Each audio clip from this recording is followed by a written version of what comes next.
My name is Lieutenant Colonel Stu Scheller, United States Marine Corps. I'm the current battalion commander for Advanced Infantry Training Battalion. I've been in the Marine Infantry for 17 years.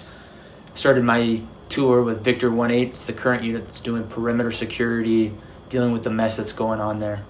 You can see open source reporting that there was an explosion and some people were killed. I know through my inside channels that one of those people that were killed was someone that I have a personal relationship with. We won't go into more details because the families are still being notified. Not making this video because it's potentially an emotional time. Making it because I have a growing discontent and contempt for my perceived ineptitude at the foreign policy level, and I want to specifically ask some questions to some of my senior leaders. And I'll say, as a person that's not at 20 years, I feel like I have a lot to lose. If you play chess, you can only see 2 to 3 moves out because there's too many variables. I thought through if I post this video, what might happen to me, especially if the video picks up traction, if I have the courage to post it. But I think what you believe in can only be defined by what you're willing to risk. So if I'm willing to risk my current battalion commander seat, my retirement, my family's stability to say some of the things that I want to say, I think it gives me some moral high ground to demand the same honesty, integrity, accountability from my senior leaders. And so I want to start with, we'll just use the Marine Corps.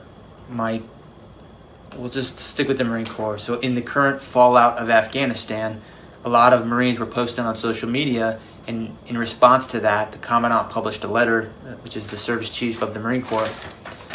And I want to read from it. It was dated 18 August, so only a week ago. The Commandant, sir, you wrote, "Some of you may be struggling with the simple question, was it all worth it? We want you to know that your service is meaningful, powerful, and important. You fought for the Marine to your left and the Marine to your right. You never let them down." And then you go on to say that, if we're struggling, we should seek counseling, which, I get it. People have killed people. I've killed people, and I seek counseling, and that's fine. There's a time and place for that. But the reason people are so upset on social media right now is not because the Marine on the battlefield let someone down. That service member has always rose to the occasion and done extraordinary things. People are upset because their senior leaders let them down, and none of them are raising their hands and accepting accountability or saying, we messed this up. If an 05 battalion commander has the simplest live fire incident EO complaint, boom, fired. But we have a Secretary of Defense that testified to Congress in May that the Afghan National Security Force could withstand the Taliban advance. We have chairmen of Joint Chief, who the Commandant is a member of that, who's supposed to advise on military policy. We have a Marine combatant commander. All of these people are supposed to advise, and I'm not saying we've got to be in Afghanistan forever, but I am saying, did any of you throw your rank on the table and say, hey, it's a bad idea to evacuate Bagram Airfield, the strategic air base, before we evacuate everyone? Did anyone do that?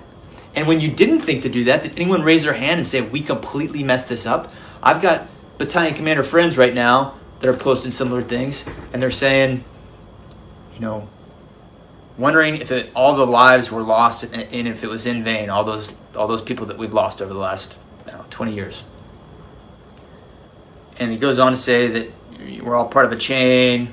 While every link may not be tested, the strength of the chain is only as strong as each link, and you got to be, good links, something like that.